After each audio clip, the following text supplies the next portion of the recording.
Olá, queridos. Nós estamos recebendo uma ilustre presença aqui. A Mãe de Cristo. Fale, Maria. Eu falo sempre que todos somos Marias e Josés aqui. Seja bem-vinda, Maria. Oi, tudo bem? Tá falando Tudo comigo? bem? Achei que tá falando com a Maria. Você, Maria mesmo. Não é? Ai, que eu tô trabalhando aqui. Tudo bem? Oi, Sol, tudo bem? Hoje eu dei uma entradinha aí para ver a leitura que vocês estão fazendo. Que Maria é essa? A gente conhece essa Maria? Estou sabendo. Conhece? Oi, Sol, tudo bem? Conhece? Sou Maria Siqueira. Oi, Maria Maria Maria, Siqueira. tudo bom? Maria Siqueira. Estou Muito bem. trabalhando aqui no escritório. Tudo Tá bem, e bom. você? Tudo bem. Tudo bem também. Estamos Quer aqui. dizer, eu conheço Tá, a Sol, né? Já na fizemos labuta. lives juntas no Instagram. É mesmo? Sim, Maria Que, Siqueira chi- é uma profissional. que Meu celular chique, aqui. que chiquérrimo isso. É uma profissional de que área, Maria Siqueira?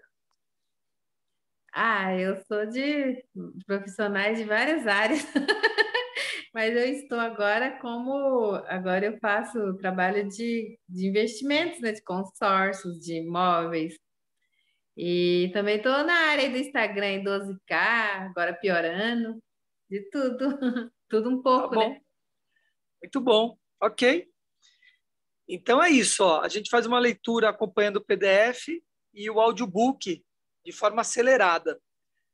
Então, Ah, isso faz com que a gente tenha que ter foco, não possa estar fazendo, teoricamente, duas coisas, senão não consegue prestar atenção na história. E eu faço comentários no meio. Paro, faço um comentário, etc. Abro para perguntas, a gente faz uma interação, assim a gente segue, tá? A dinâmica basicamente é essa, ok? Alguma pergunta de início? uhum. Hoje você vai fazer a leitura da Bíblia ou do livro? Do livro. Do livro. Do livro. Nós vamos ler o 8º capítulo, que é o capítulo tecnicamente mais importante, porque nos outros eles mencionam o 8º capítulo o tempo todo. O 8º e o 20º capítulo, eles mencionam muito.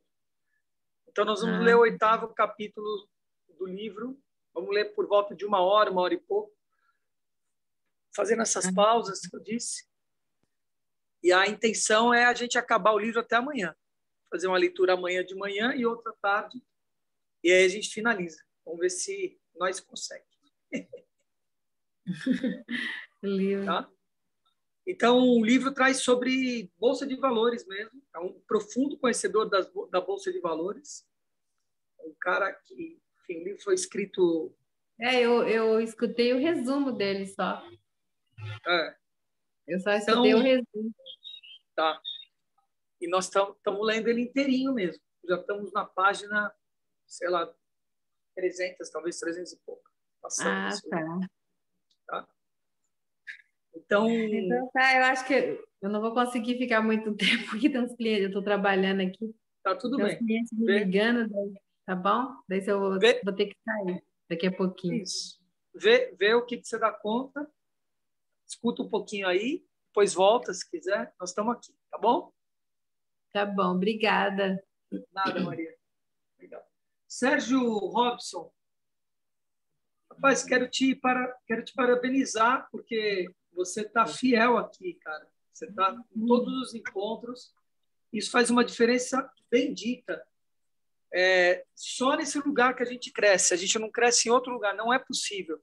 Se não tiver ritmo, disciplina de estar nas coisas, a coisa não acontece. Então, assim, parabenizar você mesmo por você estar nesse pique, nessa pegada, porque ganha você, ganha movimento, ganha todo mundo.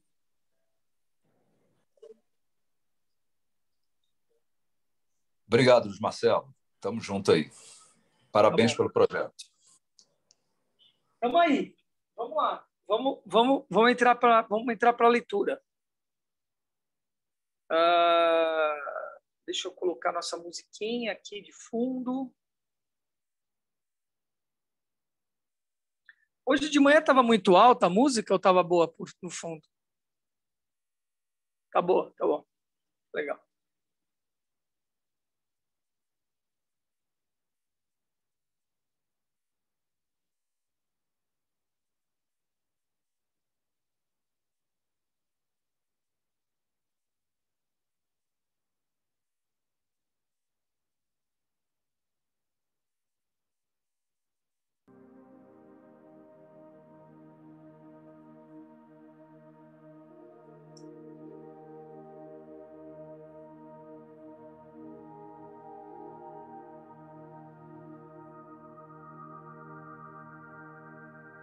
E os recursos do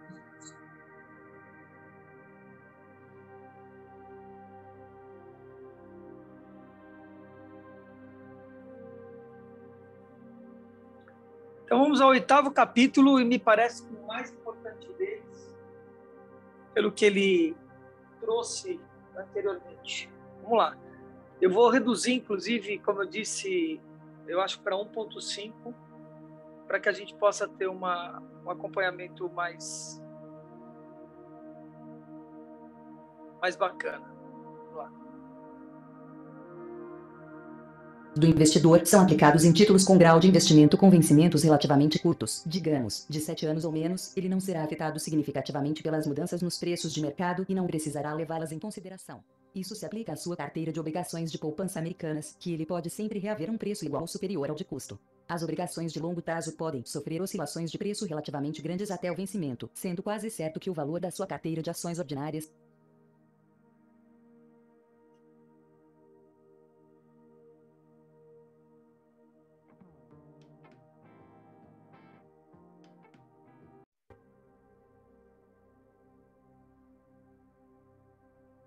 oscilará ao longo de qualquer período de vários anos. O investidor deve tomar conhecimento dessas possibilidades e se preparar para elas, tanto financeira quanto psicologicamente. Ele desejará se beneficiar das mudanças nos níveis de mercado, certamente através do crescimento no valor da sua carteira de ações ao longo do tempo, e talvez também comprando e vendendo a preços vantajosos. Esse interesse de sua parte é inevitável e bastante legítimo. Porém, isso envolve o perigo muito real de que ele seja levado a tomar atitudes e realizar atividades especulativas. É fácil para nós dizermos a você para não especular. Difícil será você seguir esse conselho. Deixe-nos repetir o que dissemos no início. Se você deseja especular, faça-o com os olhos bem abertos, sabendo que provavelmente perderá dinheiro no rim. Certifique-se de limitar a quantia em risco e de separá-la completamente de seu programa de investimento. Lidaremos primeiro com a questão mais importante das mudanças de preço das ações ordinárias e passaremos mais adiante para a área das obrigações. No capítulo 3, apresentamos um resumo histórico do movimento do mercado acionário nos últimos 100 anos.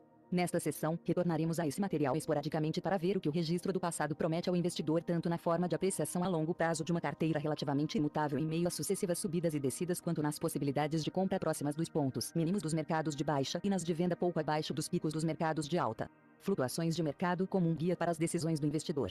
Já que as ações ordinárias, mesmo aquelas com classificação de risco baixa, estão sujeitas a oscilações grandes e recorrentes em seus preços, o investidor inteligente deveria estar interessado nas possibilidades de lucrar com essas oscilações pendulares. Há duas formas possíveis pelas quais ele pode tentar fazer isso: o caminho da antecipação do mercado, timing, e o da precificação, pricing.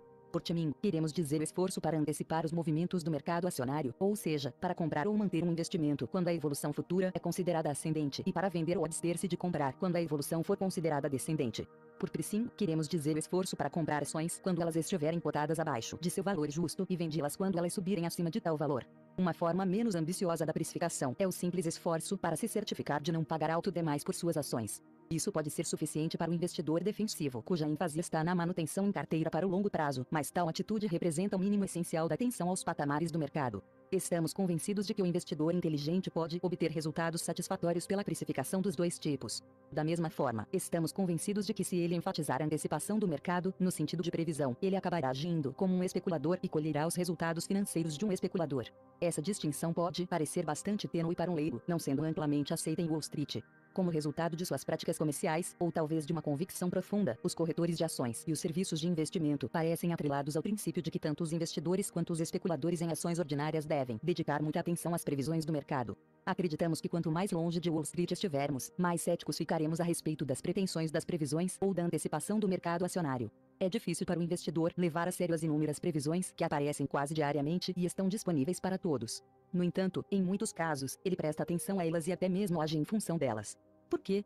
Porque foi convencido de que é importante que ele forme alguma opinião sobre a evolução futura do mercado acionário e também por ele sentir que a previsão de uma corretora ou de um serviço de investimentos é, pelo menos, mais confiável do que a dele. Não temos espaço aqui para discutir em detalhes prós e contras da previsão de mercado. Dedica-se muito esforço intelectual a esse campo e não há dúvida de que algumas pessoas conseguem ganhar dinheiro sendo bons analistas de mercado acionário. Porém, é absurdo pensar que o público em geral pode alguma vez ganhar dinheiro com base nas previsões do mercado. Afinal, quem irá comprar quando o público em geral é um dado sinal correr para vender com lucro? Se você, leitor, espera ficar rico ao longo dos anos seguindo algum sistema ou guia de previsão de mercado, você deve estar esperando tentar fazer o que inúmeros outros estão fazendo e ser capaz de ter um desempenho melhor do que seus numerosos concorrentes no mercado. Não há como se afirmar, com base na lógica ou na experiência, que qualquer investidor típico ou médio pode antecipar os movimentos do mercado com mais sucesso do que o público em geral, do qual ele mesmo faz parte. Há um aspecto da filosofia da antecipação do mercado que parece ter escapado à observação das pessoas. A antecipação é de grande importância psicológica para o especulador porque ele deseja lucrar rapidamente. A ideia de esperar por um ano até que suas ações subam é repugnante para ele. Porém, um período de espera desses não tem consequências para o investidor. Qual a vantagem dele em não investir seu dinheiro até receber algum sinal, presumivelmente, confiável de que chegou a hora de comprar? Ele terá vantagem apenas se, ao esperar, tiver sucesso em comprar mais tarde a um preço suficientemente baixo para compensar a perda das receitas de dividendos. O que isso significa é que o timing não tem qualquer valor real para o investidor a menos que ele coincida com o pricing, isto é, a menos que ele capacite a recomprar suas ações a um preço substancialmente mais baixo do que o preço de venda anterior. Nesse sentido, a famosa teoria da do timing das compras e vendas possui uma história em comum. Resumindo, essa técnica considera como sinal para compra um tipo especial de ruptura dos índices de ações para cima e um rompimento semelhante para baixo como sinal de venda. Os resultados calculados, não necessariamente reais, do uso desse método mostram uma série quase ininterrupta de lucros nas operações de 1897 até o início da década de 1960. Com base nessa apresentação, o valor prático da teoria Dow pareceria firmemente estabelecido. A dúvida, se houvesse, se aplicaria à confiabilidade desse histórico publicado como um retrato do que o teórico de Dow efetivamente teria conseguido no mercado. Um estudo mais acurado dos números indica que a qualidade dos resultados mostrados pela teoria Dow mudou radicalmente após 1938, poucos anos após a teoria ter começado a ser levada a sério em Wall Street. Sua realização espetacular tinha sido dar um sinal de venda a 306 pontos, cerca de um mês antes da quebra de 1929, e manter seus seguidores distantes do longo mercado de baixa até que as coisas melhorassem, ao nível de 84 pontos, em 1933.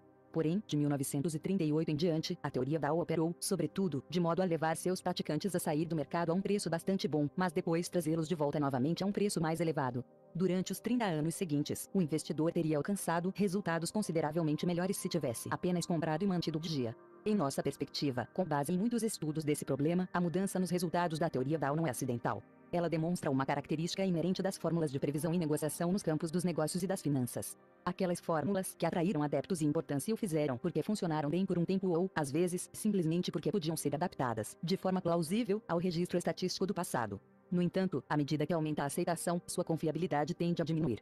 Isso acontece por duas razões. Primeiro, a passagem do tempo traz novas condições às quais a fórmula velha não se ajusta. Segundo, nos assuntos de mercado acionário, a popularidade de uma teoria de negociação exerce, por si mesma, uma influência no comportamento do mercado que diminui suas possibilidades de lucrar no longo prazo.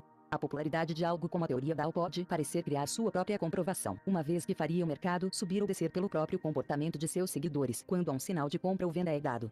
Um estouro da boiada desse tipo é, claro, muito mais perigoso do que vantajoso para o operador de mercado. A abordagem compre na baixa e venda na alta. Estamos convencidos de que o investidor médio não pode alcançar o sucesso por meio da tentativa de antecipar os movimentos de preço. Será que ele pode se beneficiar deles após tais movimentos terem ocorrido, isto é, comprar após cada baixa grande e vender após cada subida grande? As flutuações do mercado ao longo de um período de vários anos antes de 1950 fornecem apoio considerável a essa ideia. Na verdade, uma definição clássica de um investidor astuto é alguém que compra em mercados de baixa quando todo mundo está vendendo e vende em mercados de alta quando todo mundo está comprando. Se examinarmos nosso gráfico primeiro, que cobre as flutuações do índice composto Standard Poor's entre 1900 e 1970 e os números correspondentes na tabela 3.1p. 88, podemos rapidamente ver porque essa perspectiva parecia válida até poucos anos atrás. Entre 1897 e 1949, houve 10 ciclos de mercado completos, abrangendo desde o vale do mercado de baixa até o pico do mercado de alta e novamente até o vale do mercado de baixa. 6 desses ciclos duraram não mais que 4 anos, 4 ciclos duraram 6 ou 7 anos, e o famoso ciclo Nova Era, de 1921 a 1932, durou 11 anos. A percentagem do aumento dos vales de até os picos variou de 44% a 500%, ficando a maioria entre aproximadamente 50% e 100%.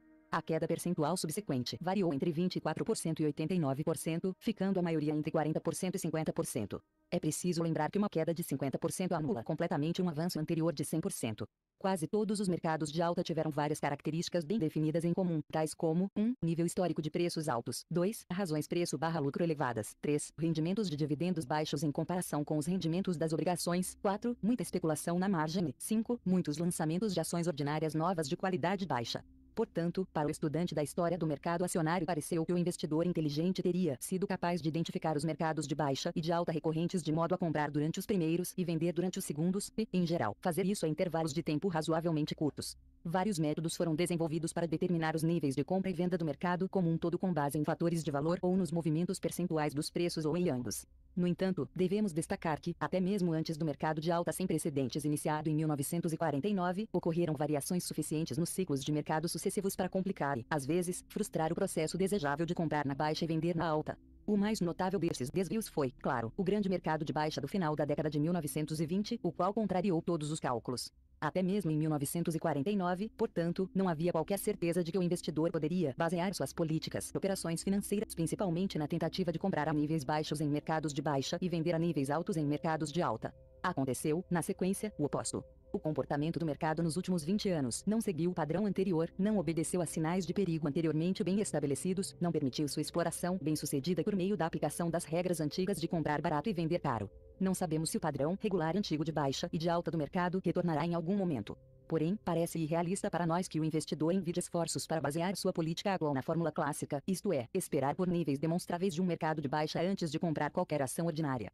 A política que recomendamos prevê, no entanto, mudanças nas proporções relativas entre ações ordinárias e obrigações em carteira, caso o investidor escolha agir dessa forma, de acordo com a maior ou menor atratividade dos níveis de preços das ações, conforme medidos pelos padrões de valor.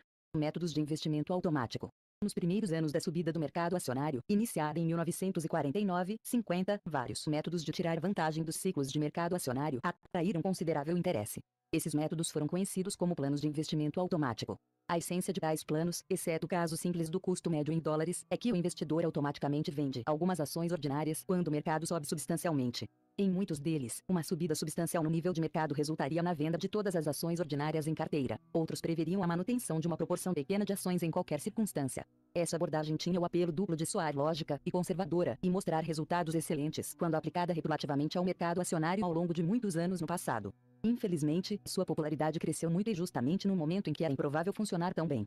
Muitos dos investidores automáticos encontraram-se totalmente ou quase totalmente fora do mercado acionário em algum nível em meados da década de 1950. É verdade, eles haviam obtido lucros excelentes, mas, de maneira geral, o mercado depois fugiu deles e suas fórmulas lhes ofereceram poucas oportunidades de recomprar uma posição em ações ordinárias. Há uma semelhança entre a experiência daqueles que adotaram a abordagem do investimento automático no início da década de 1950 e os que abraçaram a versão puramente mecânica da teoria Dow cerca de 20 anos antes. Em ambos os casos, o advento da popularidade marcou o momento quase exato em que o sistema parou de funcionar bem. Tivemos uma experiência incômoda semelhante com nosso próprio método de valor central de determinação dos níveis indicados para compra e venda do índice industrial Dow Jones. A moral da história parece ser que qualquer abordagem promissora no mercado acionário passível de ser facilmente descrita e seguida por muitas pessoas é, em si mesma, simples e fácil demais para durar 6. A observação conclusiva de Spinoza se aplica a Wall Street assim como a filosofia. Todas as coisas excelentes são tão difíceis quanto raras. Flutuações de mercado da carteira do investidor. Todo investidor que possua ações ordinárias deve estar preparado para ver seu valor oscilar ao longo dos anos. O comportamento do dia desde que nossa última edição foi escrita em 1964 provavelmente reflete bastante bem o que aconteceu à carteira de ações de um investidor conservador que tenha limitado seus investimentos em ações aquelas de corporações grandes, conceituadas e conservadoramente financiadas. O valor total aumentou de um nível médio de aproximadamente 890 pontos até um pico de 995 em 1966, e 985 novamente em 1968, caiu para 631 em 1970 e teve uma recuperação quase total para 940 no início de 1971. Uma vez que os papéis individuais estabelecem suas marcas máximas e mínimas em momentos diferentes, as oscilações do grupo Dow Jones como um todo são menos severas do que aquelas dos componentes tomados isoladamente. Lastreamos, pelo tempo, oscilações de outros tipos de carteiras de ações ordinárias, diversificadas e conservadoras, e encontramos resultados globais que provavelmente não são muito diferentes dos explicitados anteriormente. Em geral, as ações das companhias de segunda linha flutuam mais fortemente do que as das companhias maiores, mas isso não significa necessariamente que um grupo de companhias bem estabelecidas, porém menores, terá um desempenho inferior durante um período longo de tempo. Em qualquer caso, o investidor deve também se conformar antecipadamente com a probabilidade, em vez de a simples possibilidade, de que a maioria de sua carteira cresça, digamos, 50% ou mais a partir de seu ponto mínimo e caia o equivalente a 1/3 ou mais a partir do ponto mais alto em vários períodos nos 5 anos seguintes. Não se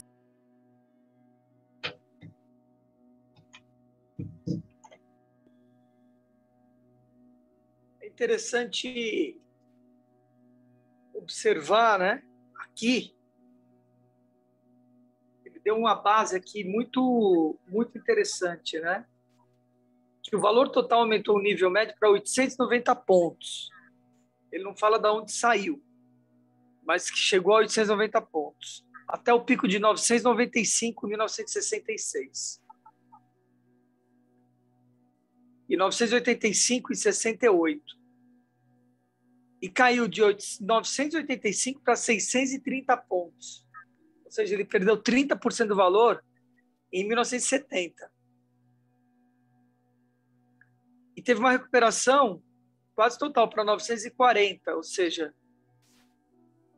de 890, que era, para 940 em 71. De 66 a 71, 5 anos, né?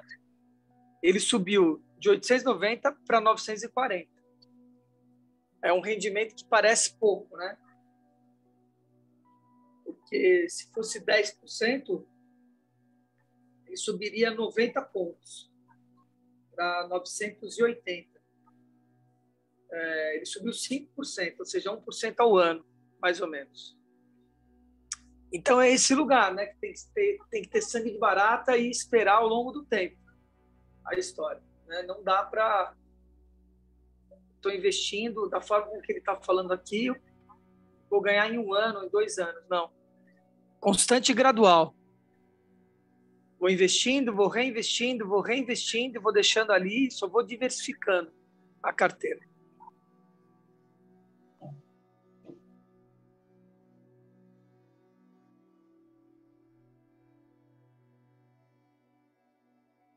Se espera que o investidor sério acredite que as oscilações do dia a dia, ou mesmo de mês a mês, do mercado acionário o farão rico ou pobre. Porém, qual o impacto das mudanças mais amplas e em períodos mais longos? Aqui, questões práticas se apresentam e problemas psicológicos podem gerar complicações. Uma subida substancial do mercado é, simultaneamente, uma razão legítima de satisfação e uma causa para preocupação, mas pode também trazer a tentação forte de cometer um ato imprudente. Suas ações subiram, bom. Você está mais rico do que era, bom. Mas será que o preço subiu demais e você deve pensar em vender? Ou você deve se flagelar por não ter comprado mais ações quando os preços estavam mais baixos? Ou, pior de tudo, você deveria agora se render à atmosfera do mercado de alta, se deixar infectar pelo entusiasmo, a super confiança e a ganância do grande público, do qual, afinal de contas, você faz parte, e assumir compromissos maiores e mais perigosos? Apresentada assim, por escrito, a resposta à última pergunta é um evidente não, mas mesmo o investidor inteligente pode precisar de uma força de vontade considerável para evitar acompanhar a multidão. É por razões de natureza humana, muito mais do que pelo cálculo de ganhos ou prejuízos financeiros, que somos a favor de algum tipo de método automático para variar as proporções relativas entre títulos e ações na carteira do investidor. A vantagem principal talvez seja que tal fórmula lhe dará algo para fazer. À medida que o mercado avança, ele vende ações de tempos em tempos, aplicando a receita em títulos. À medida que desce, ele inverte o procedimento. Essas atividades fornecerão alguma maneira de usar energias de outra forma muito represadas. Se ele for o tipo certo de investidor, tirará satisfação adicional da noção de que suas operações são exatamente opostas àquelas da multidão. Valorações contábeis versus valorações do mercado acionário. O impacto das oscilações de mercado sobre a situação real do investidor pode ser considerado também do ponto de vista do acionista como proprietário de participações em vários negócios. O dono de ações negociáveis efetivamente tem um status duplo, com isso, o privilégio de tirar vantagem de ambos a seu critério. Por um lado, sua posição é análoga de um acionista minoritário ou parceiro silencioso em um negócio privado. Nesse sentido, seus resultados são inteiramente dependentes dos lucros do negócio ou de uma mudança no valor subjacente de seus ativos. Em geral, ele determinaria o valor de tal participação em um negócio privado pelo cálculo de sua parcela do patrimônio líquido, conforme mostrado nos balanços mais recentes.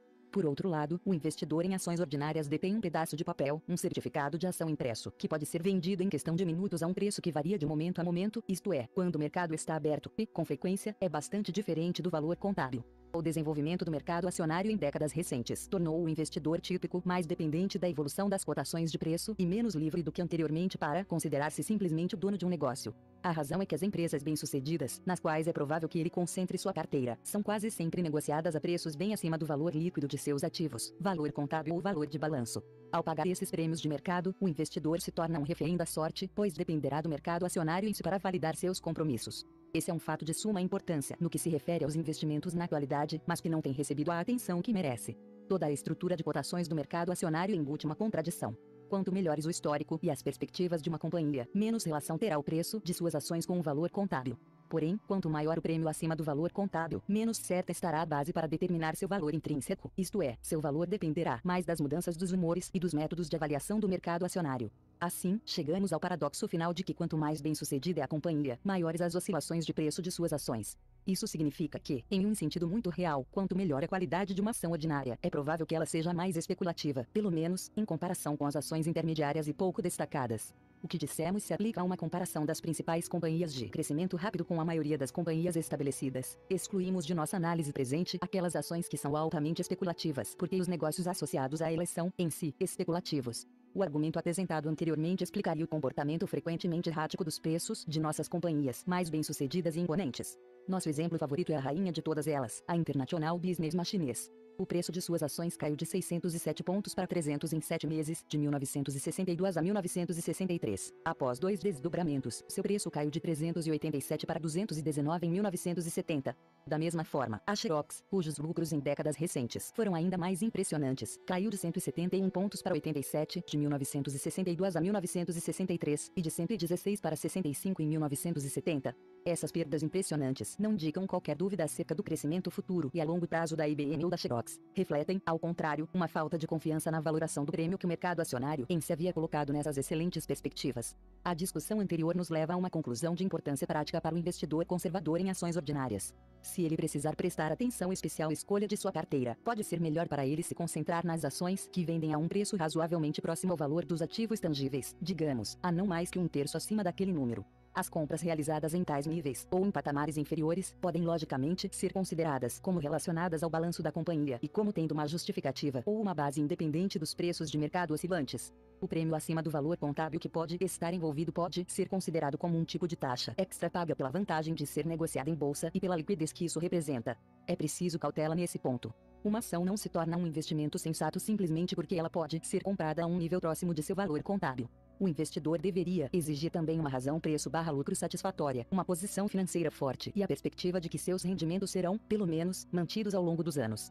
Isso pode parecer exigir demais de uma ação com uma cotação modesta, mas a combinação não é difícil de ocorrer em todas as condições de mercado, com exceção das perigosamente altas. Desde que o investidor esteja disposto a abster-se dos papéis com perspectivas brilhantes, isto é, com crescimento médio acima do esperado, ele não terá dificuldade em encontrar uma ampla gama de ações que atendam a esses critérios. Em nossos capítulos sobre a escolha de ações ordinárias, capítulos 14 e 15, apresentaremos dados mostrando que mais da metade das ações do dia atendia ao nosso critério de valoração de ativos no final de 1970. O investimento mais amplamente mantido, as ações da American Telephone e Telefone, está até sendo negociado abaixo do valor dos ativos tangíveis da companhia no momento em que escrevemos. Além de possuir outras vantagens, a maioria das ações de concessionárias de energia elétrica está agora, início de 1972, disponível a preços razoavelmente próximos de seus valores contábeis. O investidor com uma carteira de ações respaldada por tais valores contábeis pode ter uma visão bem mais independente e distante das oscilações do mercado acionário do que aqueles que pagaram múltiplos altos dos lucros e ativos tangíveis. Enquanto a lucratividade de sua carteira permanecer satisfatória, o investidor pode dar a atenção que quiser aos caprichos do mercado acionário.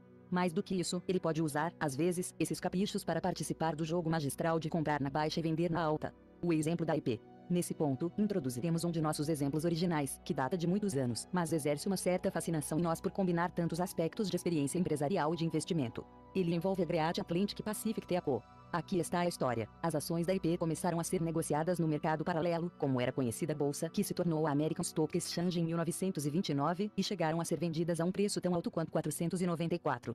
Em 1932, elas haviam caído para 104, embora os rendimentos da companhia tenham sido quase tão grandes naquele ano catastrófico quanto tinham sido anteriormente. Em 1936, variaram entre 111 e 131.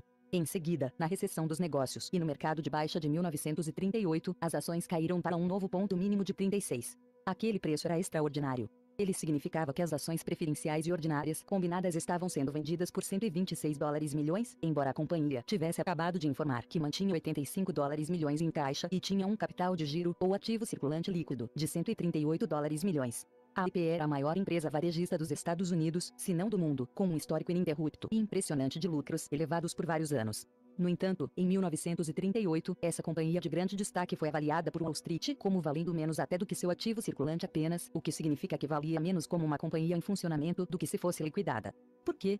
Primeiro, porque havia ameaças de introdução de impostos especiais sobre as redes varejistas. Segundo, porque os lucros líquidos haviam caído no ano anterior. E, terceiro, porque o mercado como um todo estava deprimido. A primeira dessas razões foi um medo exagerado e, em última análise, desprovido de fundamento. As outras duas foram típicas influências temporárias. Vamos supor que o investidor tivesse comprado ações ordinárias da IP em 1937, digamos, 12 vezes seus lucros médios nos últimos 5 anos, ou seja, aproximadamente 80. Estamos longe de afirmar que o declínio subsequente para 36 não teria sido significativo para ele. Seria recomendável que ele tivesse avaliado a conjuntura com certo cuidado para ver se havia cometido algum erro de cálculo. Porém, se os resultados dessa análise fossem tranquilizadores, como deveriam ter sido, ele teria direito então a desconsiderar o declínio do mercado por ser um capricho financeiro temporário, a menos que tivesse os recursos e a coragem de tirar vantagem disso comprando ainda mais nas bases de subvalorização oferecidas. Sequência e reflexões. No ano seguinte, 1939, as ações da IP subiram para 117,5, ou seja, 3 vezes o preço mínimo de 1938 e bem acima da média de 1937. Tal reviravolta no comportamento das ações ordinárias não é, sem dúvida, incomum, mas o caso da IP foi mais surpreendente do que a maioria. Nos anos após 1949, as ações da cadeia de supermercados subiram junto com o mercado como um todo, até que, em 1961, a ação desdobrada, 10 por 1, atingiu um pico de 70,5, que era equivalente a 705 em termos das ações de 1938. O preço de 70,5 foi extraordinário pelo fato de que era igual a 30 vezes os lucros de 1961. Tal razão preço/lucro, que deve ser comparada 23 vezes no caso do dia naquele mesmo ano, deve ter sido baseada em expectativas de um crescimento brilhante da lucratividade da empresa. Esse otimismo não tinha justificativa no histórico dos lucros da companhia em anos anteriores, provando estar completamente errado. Em vez de subir com rapidez, a evolução dos lucros no período subsequente foi, em geral, decrescente. No ano seguinte, o preço caiu em mais da metade, até 34, após o pico de 70,5. Porém, dessa vez, as ações não tinham a qualidade de subvalorização que aparentavam as cotações baixas de 1938. Após diversas flutuações, o preço caiu para outro ponto mínimo de 21,5 em 1970 e a 18 em 1972, quando a companhia registrou o primeiro prejuízo trimestral de sua história. Vemos neste relato como podem ser amplas as adversidades de uma grande companhia americana em pouco mais do que uma geração e também os erros de cálculo e excessos de otimismo e pessimismo com os quais o público havia avaliado suas ações. Em 1938, o negócio estava efetivamente sendo entregue de graça, sem qualquer interessado. Em 1961, o público estava clamando por ações a preços ridiculamente altos. Depois disso, veio uma perda rápida de metade do valor de mercado e, alguns anos mais tarde, um declínio substancial ainda maior. Entretanto, a companhia passaria de uma lucratividade excepcional a uma medíocre. Seu lucro no ano de boom de 1968 foi menor que em 1958. Ela pagou uma série de dividendos pequenos e confusos para os acionistas, os quais não eram justificados por aumentos de lucros, e assim por diante. A IP era uma companhia maior em 1961 e 1972 do que em 1938, mas não tão bem administrada, nem tão lucrativa ou tão atraente. Há duas morais importantes para essa história. A primeira é que o mercado acionário, com frequência, erra por muito, e às vezes um investidor alerta e corajoso pode tirar vantagem de seus erros evidentes. A segunda é que a maioria dos negócios muda em caráter e qualidade ao longo dos anos, às vezes para melhor, talvez com mais frequência para pior. O investidor não precisa acompanhar o desempenho das companhias com olhos de águia, mas ele deve dar uma olhada minuciosa de vez em quando. Voltemos para nossa comparação entre o proprietário de ações negociadas em bolsa e o indivíduo com uma participação em um negócio privado. Dissemos que o primeiro tem a opção de considerar-se simplesmente um sócio proprietário de uma participação em várias companhias nas quais investiu ou como portador de ações que são negociáveis a qualquer momento a seu preço de mercado. Mas observe este fato importante. O verdadeiro investidor raramente é forçado a vender suas ações e está livre, grosso modo, para desconsiderar a cotação atual. Ele precisa prestar atenção no preço e levá-lo em consideração em suas atividades na medida em que isso interessa a ele, e não mais.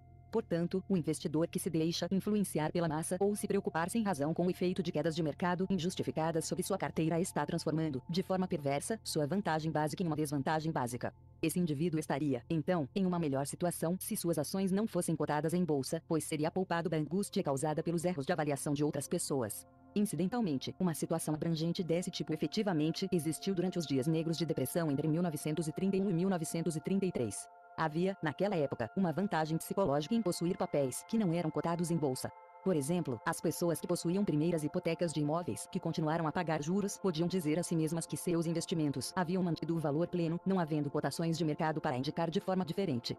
Por outro lado, muitas obrigações de corporações listadas em bolsa, de uma qualidade melhor e força intrínseca maior, sofreram reduções severas em suas cotações de mercado, fazendo, portanto, seus proprietários acreditarem que estavam ficando significativamente mais pobres. Na verdade, os proprietários estavam em melhores condições com os títulos listados em bolsa, apesar dos preços baixos desses papéis. Se eles quisessem ou tivessem sido obrigados, poderiam, pelo menos, ter vendido os papéis possivelmente para trocá-los por subvalorizações de até melhores.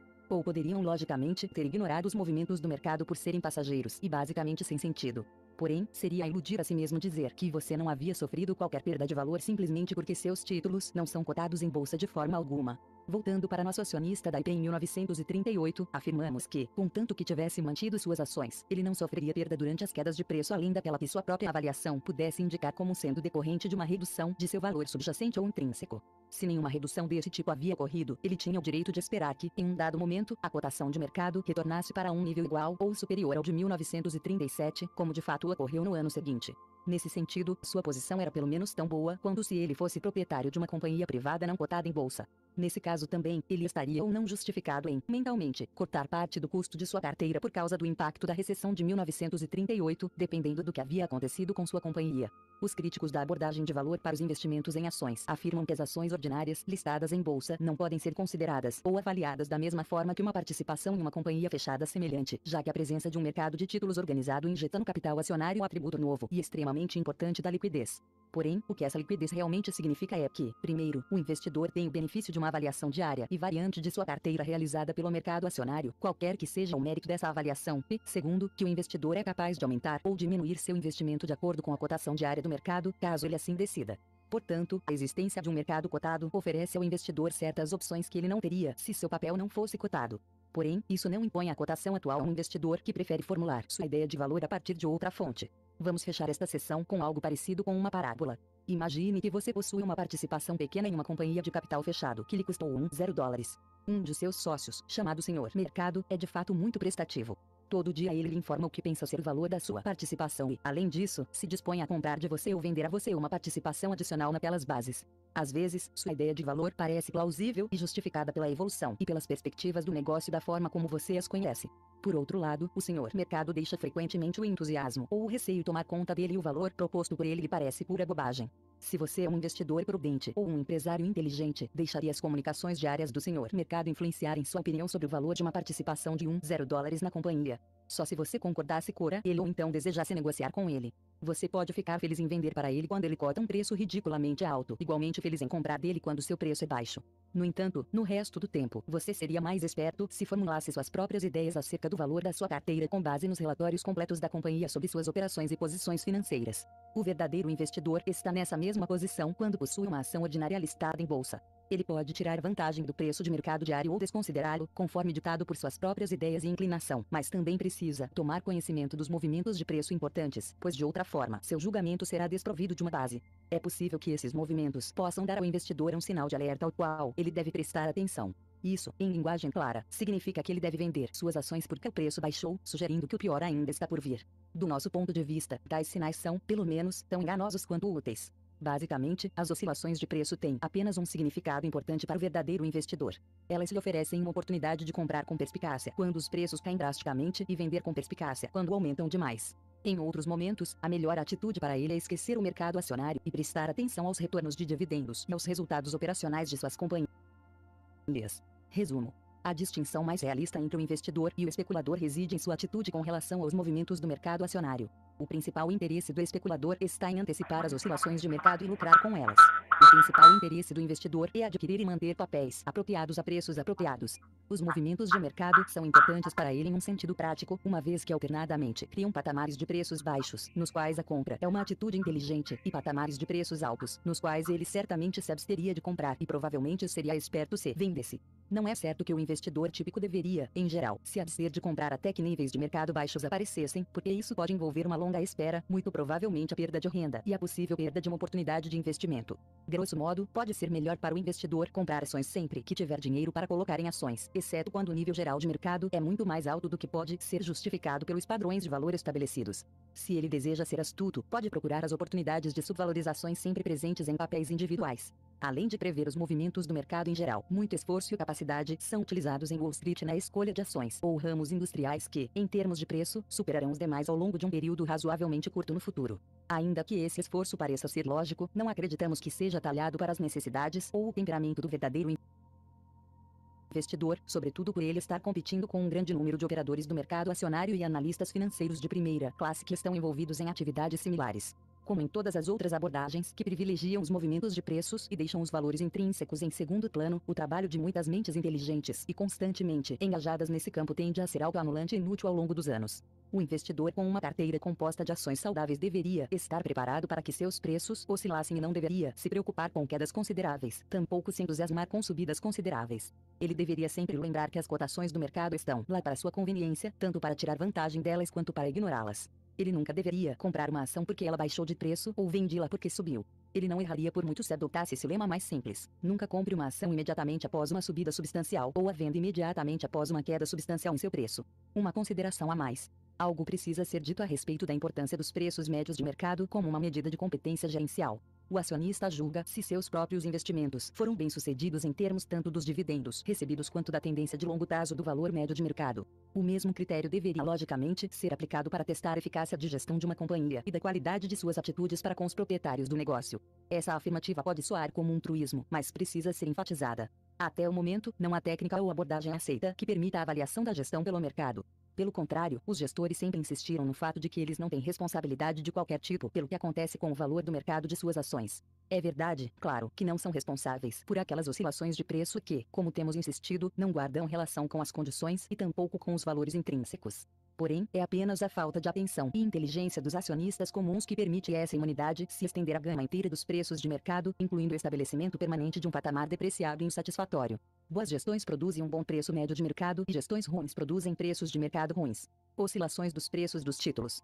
O investidor deveria estar consciente de que, muito embora a segurança do principal e dos juros possa ser inquestionável, o preço de mercado de um título de longo prazo pode variar amplamente em resposta a mudanças nas taxas de juros. Na tabela 8.1, apresentamos dados para vários anos, a partir de 1902, abrangendo os rendimentos das obrigações corporativas com grau de investimento e das isentas de impostos. Como ilustrações individuais, acrescentamos as oscilações de preço de duas obrigações de ferrovias representativas durante um período semelhante. São elas a hipoteca geral de 4% da Atchison, Topete Santa Fé, com vencimento em 1995, durante décadas uma de nossas principais obrigações Moncalab e sem direito à chamada para recompra, e a Northern Pacific RI.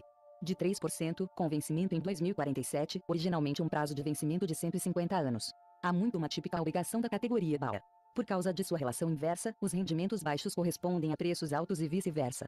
A queda da Northern Pacific, com juros de 3%, em 1940 foi causada principalmente por dúvidas quanto à segurança do papel. É extraordinário que o preço tenha se recuperado até atingir um recorde nos anos seguintes e depois tenha perdido 2/3 de seu preço principalmente por causa da subida das taxas de juros em geral. Houve variações de preços surpreendentes também até nas obrigações da mais alta qualidade nos últimos 40 anos. Observe que os preços dos títulos não oscilam na mesma proporção inversa que os rendimentos calculados, porque seu valor de vencimento fixo de 100% exerce uma influência moderadora. No entanto, para vencimentos muito longos, como em nosso exemplo da Northern Pacific, os preços e rendimentos mudam aproximadamente a mesma taxa. Desde 1964, ocorreram movimentos recordes em ambas as direções no mercado das obrigações com grau de investimento. Tomando as municipais com grau de investimento isentas de tributação, como exemplo, seu rendimento mais do que dobrou, de 3,2% em janeiro de 1965 para 7% em junho de 1970. Seu índice de preço caiu, correspondentemente, de 110,8 para 67,5. Em meados de 1970, os rendimentos das obrigações de longo prazo e com grau de investimento foram maiores do que em qualquer momento em quase 200 anos de história econômica dos Estados Unidos. 25 anos atrás, um pouco antes do início de um prolongado mercado de baixa, os rendimentos das obrigações estavam no ponto mais baixo de sua história. As municipais de longo prazo rendiam tão pouco quanto 1% e as industriais rendiam 2,40%, comparados com os 4,5% a 5% anteriormente considerados normais. Aqueles de nós com uma longa experiência em Wall Street tinham visto a lei de Newton de ação e reação, iguais e opostas se aplicar repetidamente no mercado acionário, sendo o exemplo mais notável a subida no dia de 64 pontos em 1921 para 381 em 1929, seguida por um colapso recorde para 41 em 1932. Porém, dessa vez, os maiores movimentos do pêndulo ocorreram nos lentos e pouco voláteis preços e rendimentos das obrigações com grau de investimento. Moral da história: não se pode confiar que alguma coisa importante vai acontecer em Wall Street exatamente da mesma forma que aconteceu antes. Isso representa a primeira parte de nosso ditado favorito: quanto mais as coisas mudam, mais ficam iguais. Se é virtualmente impossível fazer previsões que prestem sobre os movimentos de preço das ações, é completamente impossível fazer o mesmo com as obrigações. Antigamente, pelo menos, era possível, com frequência, encontrar uma pista útil acerca do final iminente de um mercado de baixa ou de alta pelo estudo do comportamento anterior dos títulos, mas não havia nenhuma pista semelhante acerca de uma mudança iminente nas taxas de juros e nos preços das obrigações. Portanto, o investidor deve escolher entre os investimentos em obrigações de longo e curto prazo com base principalmente em suas preferências pessoais. Se ele deseja ter certeza de que os valores de mercado não cairão, suas melhores escolhas são provavelmente as Savings Bonds americanas, das séries IOH, que foram descritas anteriormente, p. 116. Cada papel dará a ele um rendimento de 5% após o primeiro ano, as da série até 5,83 anos, as da série H durante 10 anos, com valor de revenda garantido a preço de custo ou melhor. Se o investidor deseja os 7,5% ARA disponíveis nas obrigações privadas de longo prazo ou os 5,3% das municipais isentas de impostos, ele deve estar preparado para ver o preço delas oscilar. Os bancos e as companhias de seguro têm o privilégio de poder avaliar as obrigações com grau de investimento desse tipo em bases matemáticas de custo amortizado, o que desconsidera os preços de mercado. Não seria uma má ideia se o investidor individual fizesse algo semelhante. As oscilações de preço dos títulos conversíveis e ações preferenciais são resultantes de 3 fatores diferentes. 1. Variações de preço da ação ordinária correspondente. 2. Variações na classificação de crédito da companhia. E 3. Variações nas taxas de juros em geral. Muitas ações conversíveis foram vendidas por companhias que têm uma classificação de crédito bastante inferior à das melhores 111. Algumas dessas ações foram duramente afetadas pelo aperto financeiro em 1970. Como resultado, as ações conversíveis, em seu conjunto, estiveram sujeitas às 3 influências inquietantes nos últimos anos, tendo as variações de preço sido atipicamente amplas. No caso típico, portanto, o investidor estaria se iludindo se esperasse encontrar nas ações conversíveis aquela combinação ideal da segurança de uma obrigação com grau de investimento e a proteção de preço e oportunidade de se beneficiar de um aumento no preço de uma ação ordinária.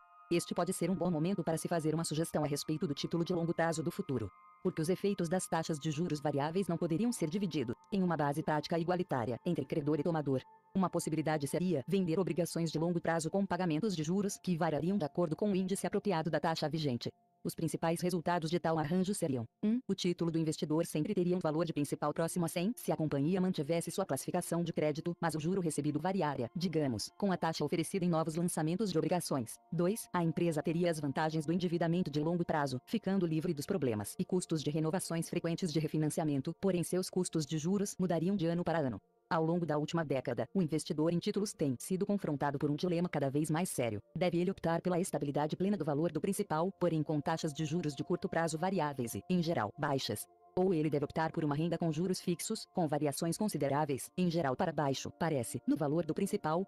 Para a maioria dos investidores, seria bom se eles pudessem escolher um meio termo entre esses extremos e ter certeza de que nem os rendimentos de juros nem o valor do principal cairiam abaixo de um mínimo pré-estabelecido durante um período de, digamos, 20 anos. Isso poderia ser implementado sem grande dificuldade por meio de um contrato de obrigação apropriado e com um novo formato.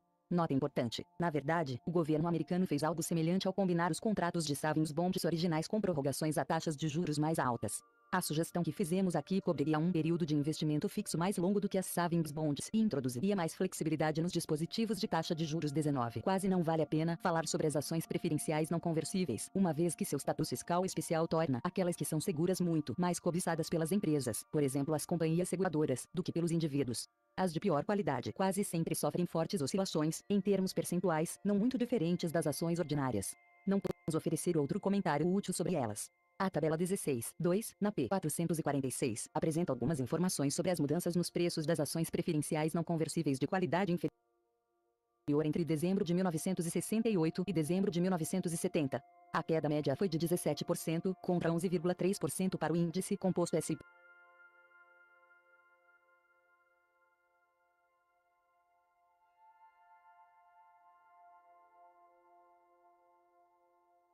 De ações ordinárias.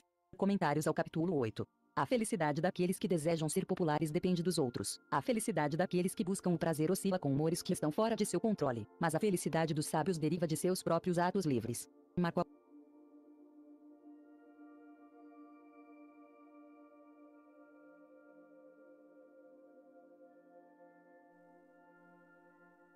Marco Aurélio é demais.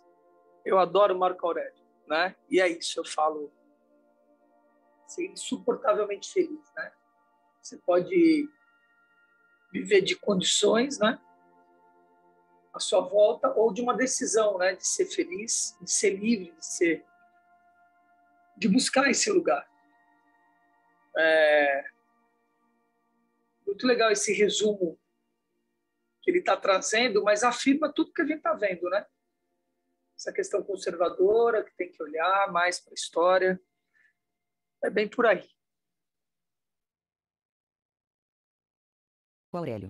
Doutor Jekyll e Senhor Mercado. Grande parte das vezes, o mercado é bastante preciso em sua avaliação dos preços da maioria das ações. Ao negociarem ações, milhões de compradores e vendedores fazem, na média, um trabalho estupendo da avaliação de companhias. Porém, às vezes o preço não está correto, ocasionalmente, está muito equivocado. Em tais momentos, você precisa entender a imagem do senhor mercado elaborada por Graham, provavelmente a metáfora mais brilhante já criada para explicar como as ações acabam tendo preços errados. O senhor mercado, maníaco depressivo, nem sempre cota as ações da forma que um avaliador ou comprador privado avaliaria um negócio. Em vez disso, quando as ações estão subindo, ele paga acima do valor objetivo sem pestanejar, e quando elas estão caindo, ele fica desesperado para se livrar delas por menos que seu valor verdadeiro. O senhor mercado ainda está por aí. Ele ainda é bipolar. Pode apostar que sim. Em 17 de março de 2000, as ações da Imptomi Corp. atingiram um novo pico de $231,625. Desde que elas haviam surgido no mercado pela primeira vez, em junho de 1998, as ações da companhia de software de busca na internet haviam subido aproximadamente 1.900%. Em apenas poucas semanas desde dezembro de 1999, a ação havia quase que triplicado. O que estava acontecendo no negócio Imptomi que poderia tornar a ação Imptomi tão valiosa? A resposta parece óbvia: um crescimento de uma rapidez fenomenal. Nos 3 meses que terminaram em dezembro de 1999, a Imptomi vendeu $36 milhões em produtos e serviços, mais do que havia vendido no ano inteiro encerrado em dezembro de 1998.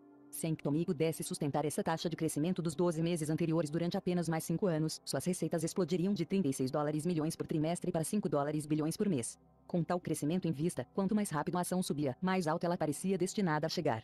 Porém, nesse caso de amor selvagem com as ações da Imptomi, o senhor mercado estava deixando de notar algo com relação a seus negócios. A companhia estava perdendo dinheiro, muito dinheiro. Ela havia perdido $6 milhões no semestre mais recente, $24 milhões nos 12 meses anteriores àquele semestre e $24 milhões no ano anterior. Em toda sua vida corporativa, a Imptomi nunca havia ganhado um centavo de lucro. No entanto, em 17 de março de 2000, o senhor mercado avaliou esse minúsculo negócio a um total de $25 bilhões, isso mesmo, bilhões, com B. Em seguida, o senhor mercado entrou em uma depressão repentina e terrível. Em 30 de setembro de 2002, apenas 2 anos e meio após ter alcançado $231,625 por ação, as ações da Imptomi fecharam a 25 centavos, desabando de um valor total de mercado de $25 bilhões para menos de $40 milhões. O negócio da Imptomi havia secado? De jeito nenhum. Ao longo dos últimos 12 meses, a companhia havia gerado $113 milhões em receitas. Portanto, o que havia mudado? Apenas o humor do senhor mercado. No início de 2000, os investidores estavam tão enlouquecidos com a internet que cotaram as ações da Imptomi em 250 vezes as receitas da companhia. Agora, no entanto, elas representavam apenas 0,35 vezes suas receitas. O senhor mercado havia se metamorfoseado passando de Dr. Jekyll a Senhor Hyde e estava atacando furiosamente todas as ações que o haviam feito de bobo. Porém, nem a fúria noturna do senhor mercado nem sua euforia maníaca estava justificada. Em 23 de dezembro de 2002, a Yahoo! Inc. anunciou que compraria a Imptomi por $1,65 por ação. Isso representava quase 7 vezes os preços das ações da Imptomi em 30 de setembro. A história provavelmente mostrará que a Yahoo!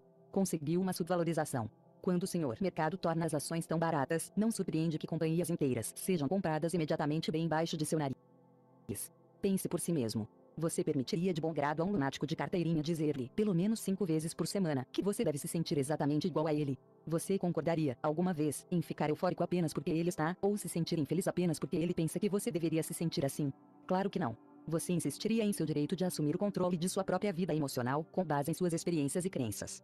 Porém, quando se trata de sua vida financeira, milhões de pessoas deixam o senhor mercado dizer-lhes como se sentir e o que fazer apesar do fato óbvio de que de tempos em tempos ele tem surtos de loucura. Em 1999, quando o senhor mercado estava gargalhando prazerosamente, os empregados americanos destinaram, em média, 8,6% de seus salários para seus planos de aposentadoria em contas 401k. Em 2002, após o senhor mercado ter gasto 3 anos arremessando ações para dentro de sacos de lixo pretos, a taxa média de contribuição havia baixado em quase um quarto, ou seja, para apenas 7%. Quanto mais baratas as ações, menos ansiosas as pessoas ficaram para comprá-las, porque estavam imitando o senhor mercado em vez de pensarem por si mesmas. O investidor inteligente não deveria ignorar inteiramente o senhor mercado. Em vez disso, você deveria fazer negócios com ele, mas apenas na medida em que ele servir a seus interesses. O trabalho do senhor mercado é fornecer preços. O seu é decidir se é vantajoso para você agir com base neles. Você não precisa negociar com ele apenas porque ele constantemente suplica que você o faça. Ao impedir que o senhor mercado se torne seu amo, você o transforma em seu servo. Afinal, mesmo quando ele parece estar destruindo valores, ele os está criando em outro lugar.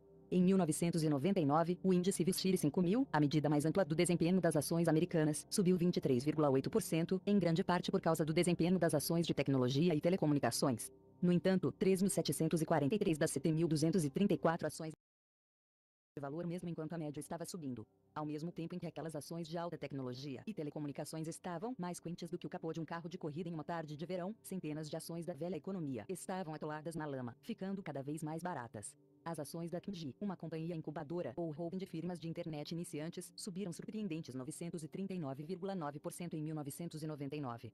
Nesse meio tempo, a Berkshire Hathaway, a companhia holding através da qual o maior discípulo de Warren Buffett, possui símbolos da velha economia, tais como a Coca-Cola, as Gillette e a Washington Post Co. caiu em 24,9%. Mas então, como tão frequentemente acontece, o mercado teve uma mudança de humor repentina. A figura 8.1 oferece um exemplo de como os perdedores de 1999 se tornaram as estrelas de 2000 a 2002.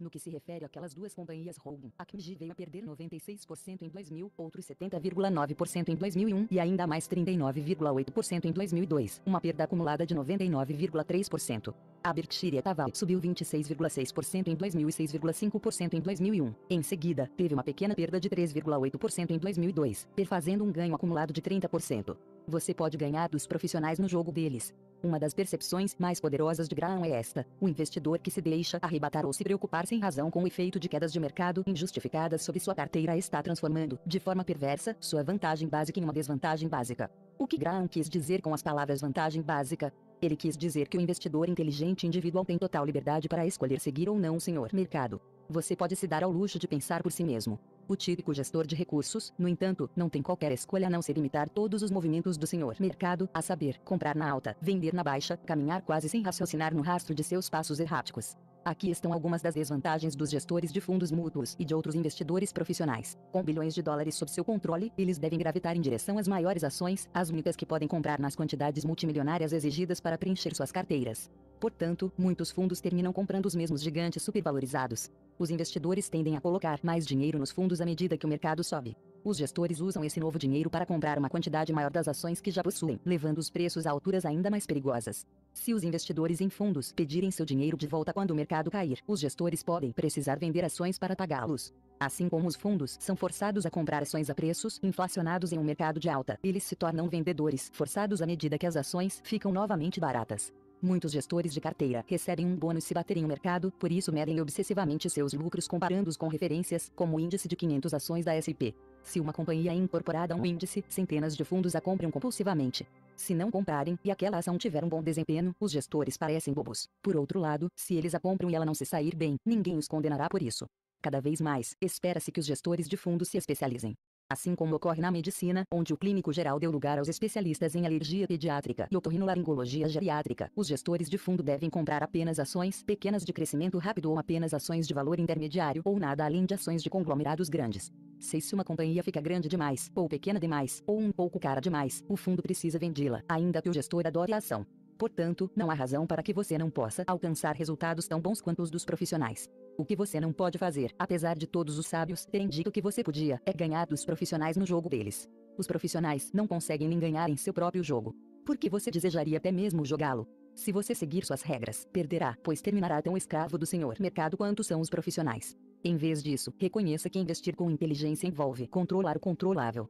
Você não pode controlar se as ações ou os fundos que você está comprando superarão o mercado hoje, na próxima semana ou este ano. No curto prazo, seus retornos serão sempre reféns do senhor mercado e de seus caprichos.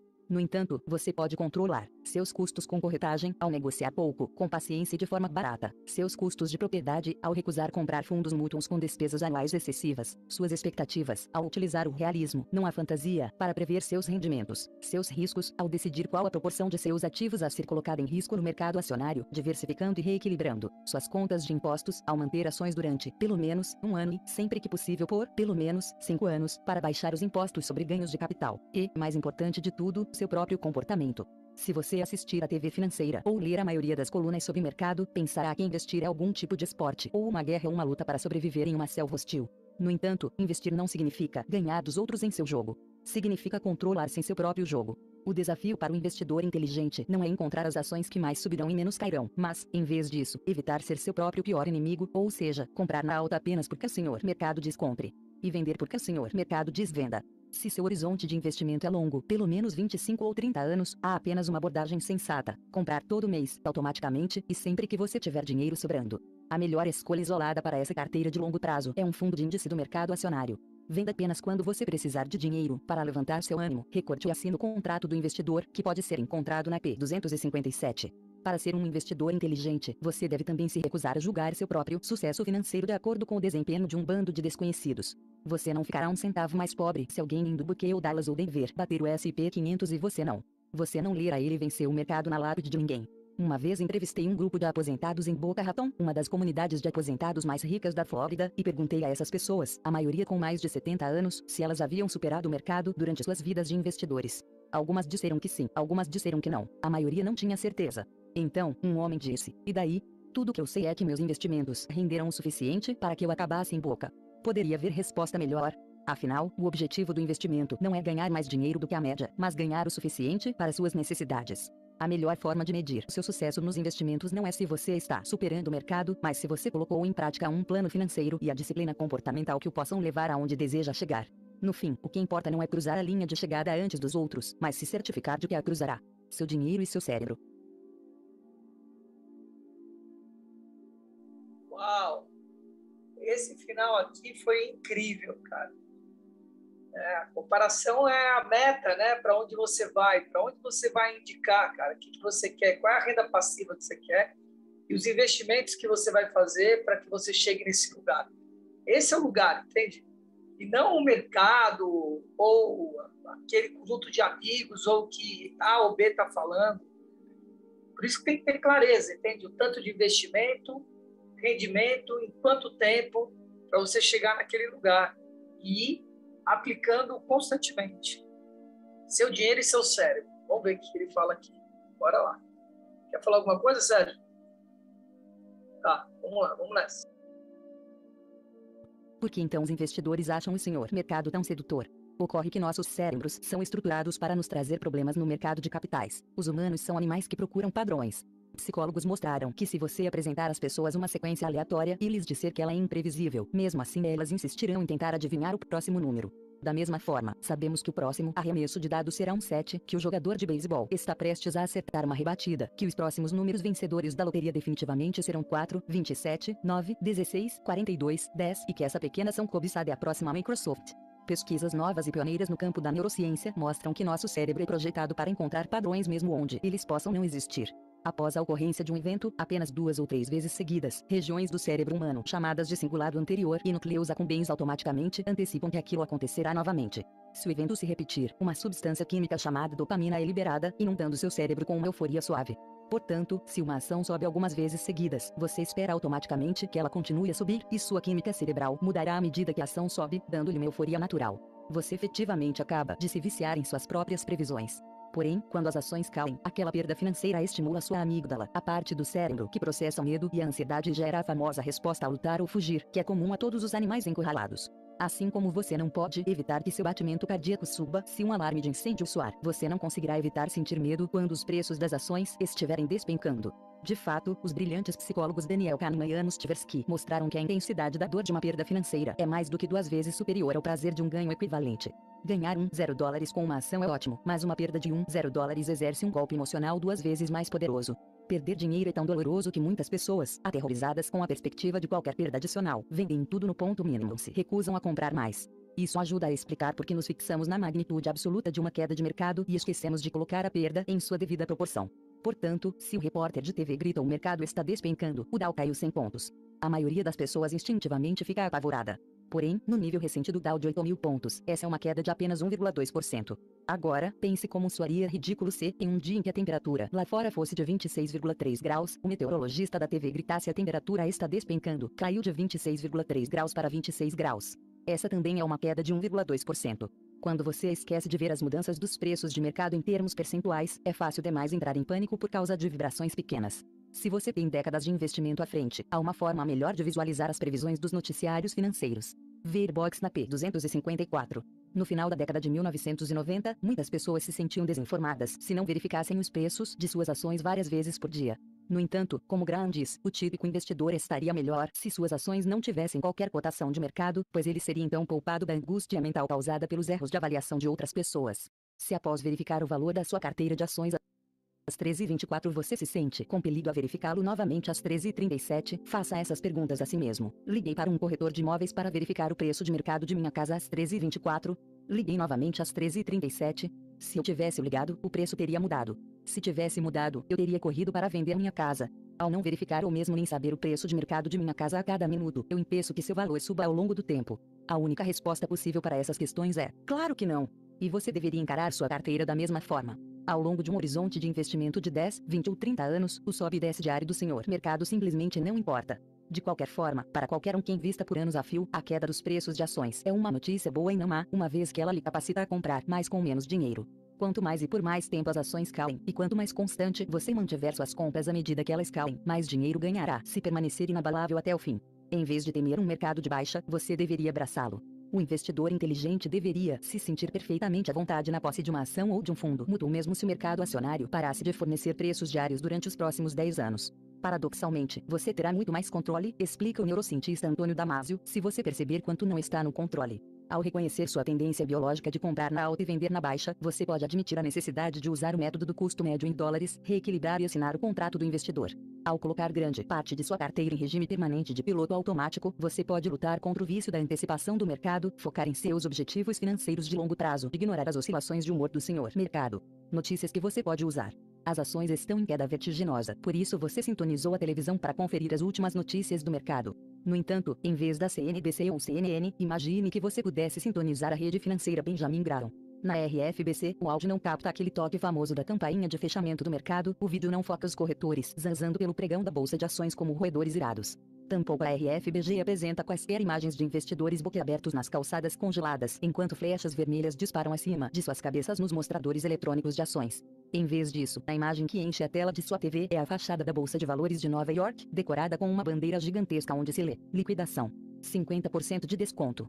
Como música de introdução, o conjunto Bachman Turner Overdrive pode ser ouvido tocando bem alto seu sucesso e o Ain't Seen Nothing Yet, você ainda não viu nada. Em seguida, o âncora anuncia alegremente: as ações se tornaram novamente mais atraentes hoje à medida que o Dow caía outros 2,5% com volume pesado, o quarto dia seguido em que as ações se tornaram mais baratas. Os investidores em tecnologia tiveram um dia ainda melhor à medida que companhias importantes, como a Microsoft, perderam quase 5% no dia, tornando-as ainda mais atraentes para a compra. Isso vem em acréscimo às boas notícias do ano passado de que as ações já haviam perdido 50%, colocando-as em níveis de subvalorização não vistos há anos. E alguns analistas destacados estão otimistas de que os preços podem cair ainda mais nas semanas e nos meses seguintes. O noticiário corta para o estrategista de mercado Ignat Sanderson, da firma de Wall Street Ketchum Skinner, que diz: minha previsão é de que as ações perderão mais 15% em junho.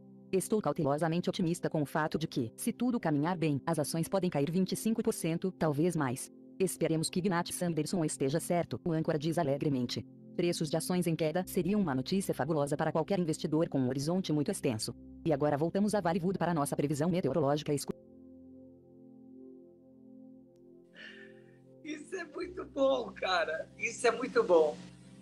Porque o que a gente escuta, né, nos noticiários e de forma geral é só notícia terrorista, né? Só trazendo desgraça para a gente, né? Só para que cause esse medo mesmo, pânico, e que você fique tentando achar um salvador para te salvar desse lugar, né? Que é o governo, normalmente, né? Que é a própria imprensa. Então, interessante essa visão que ele traz de quando tem uma queda, terão mais pessoas comprando aquelas ações, né? E sendo mais valorizado, né? Ou seja, vai subir. Se a empresa for sólida, ou a Microsoft, por exemplo. Então, tá tudo bem. Eu lembro que eu comprei ações da Apple e um dia eu olhei e falei, cara, caiu 7%. Eu falei, como é que a Apple cai 7%? Eu fiquei doido, cara. Eu falei... Tentei buscar informação por que tinha caído 7%, etc. E aí eu larguei mão. Falei, meu, da mesma forma que caiu, vai subir. Eu pensei isso, mas não sabia de nada disso que nós estamos lendo. E dito e feito, isso já estabilizou nos próximos dias, e aí subiu, foi embora. Vamos lá. Quando o mercado lhe der lições, faça uma limonada. Lhe der limões, faça uma limonada. Vamos ler o final desse capítulo, tá? É o final desse capítulo. Inclusiva. Quando o senhor mercado LH der limões, faça uma limonada. Embora Graham ensine que você deve comprar quando o senhor mercado está gritando venda, há uma exceção que o investidor inteligente precisa entender. Vender em um mercado de baixa pode fazer sentido se isso gerar um ganho fiscal. As regras do imposto de renda nos Estados Unidos permitem que você utilize as perdas realizadas, qualquer queda no valor que você realiza ao vender suas ações, para compensar até $30 em renda ordinária. Digamos que em janeiro de 2000 você tenha comprado 200 ações da Coca-Cola a $60 por ação, fazendo um investimento total de $12,00. Ao final de 2002, o preço da ação havia baixado até $44 por ação ou $8,80 para seu lote, um prejuízo de $13,20. Você poderia ter feito o que a maioria das pessoas faz: se lamentar pela perda ou varrê-la para debaixo do tapete e fingir que nunca aconteceu. Ou poderia ter assumido o controle. Antes que 2002 terminasse, você poderia ter vendido todas as ações da Coca-Cola, realizando a perda de $13,20. Em seguida, após esperar 31 dias para cumprir as regras do imposto de renda, você compraria 200 ações da Coca-Cola novamente. O resultado: você reduziria sua renda tributável em $30 em 2002 e poderia usar os $200 restantes para compensar sua renda em 2003. E melhor ainda, poderia possuir uma companhia em cujo futuro você acredita, mas agora você a possuiria por um preço inferior em quase um terço ao que você pagou da primeira vez. Com o tio Sam subsidiando seus prejuízos, pode fazer sentido vender e realizar uma perda. Se o tio Sam deseja fazer o senhor mercado parecer um mestre da lógica em comparação com si mesmo, quem somos nós para reclamar? Contrato do investidor. Eu, por meio deste instrumento, declaro que sou um investidor que está buscando acumular riqueza por muitos anos no futuro. Sei que haverá muitos momentos em que ficarei tentado a investir em ações ou títulos porque seus preços subiram ou estão subindo, e, em outros momentos, que ficarei tentado a vender meus investimentos porque seus preços caíram, estão caindo. Por meio deste declaro minha recusa em deixar que uma horda de desconhecidos tome decisões financeiras por mim. Além disso, me comprometo solenemente a nunca investir porque o mercado acionário subiu e a nunca vender porque ele caiu. Em vez disso, investirei os $00 por mês, a cada mês, através de um plano de investimento automático ou programa de custo médio em dólares, no S, fundo S, a seguir ou em carteira S, diversificada S. Da mesma forma, investirei quantias adicionais sempre que tenha dinheiro sobrando e condições de correr o risco de perdê-lo no curto prazo. Por meio deste instrumento, declaro que manterei cada um desses investimentos continuamente até, pelo menos, a seguinte data, a qual deve ser um mínimo de 10 anos após a data deste contrato, /barra 20. As únicas exceções permitidas segundo os dispositivos deste contrato são uma necessidade repentina e inadiável de dinheiro, como uma emergência médica ou perda de emprego, ou um gasto planejado, como dar entrada em um imóvel ou despesas com educação. Ao assinar abaixo, afirmo que minha intenção não é apenas cumprir os termos deste contrato, mas reler este documento sempre que ficar tentado a vender qualquer dos meus investimentos. Este contrato é válido apenas quando assinado por, pelo menos, uma testemunha, devendo ser mantido em lugar seguro e facilmente acessível para futura referência. Assinado. Data. /barra 20. Testemunhas.